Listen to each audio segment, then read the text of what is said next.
really, really different contexts, because obviously the favelas of Brazil are nothing like the estates of Moston and Harper Hay. Absolutely nothing like them. And if the young people could see what the favelas are actually like, I'm sure they would see their lives there very differently and probably be more proactive about their life.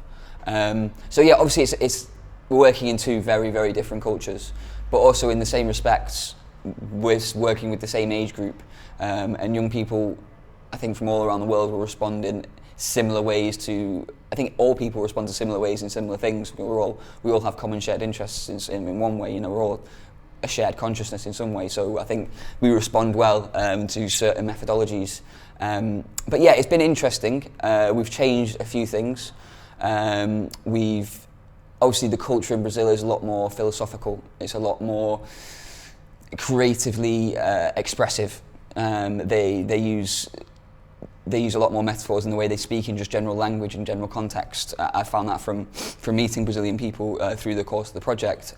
So a lot of those philosophies and that sort of way of thinking doesn't transfer to young people, and there's a lot more explanation that happens to young people in Moston and Harper Hay, but also in London and Clapham Junction. We found very similar differences and issues that we faced of where the young people felt challenged and they felt they couldn't move forward with the idea, not because they didn't want to, because they just felt they couldn't understand it. So there are lots of differences,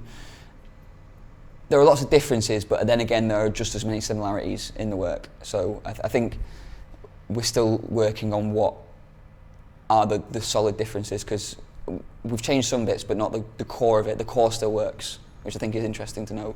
Yeah.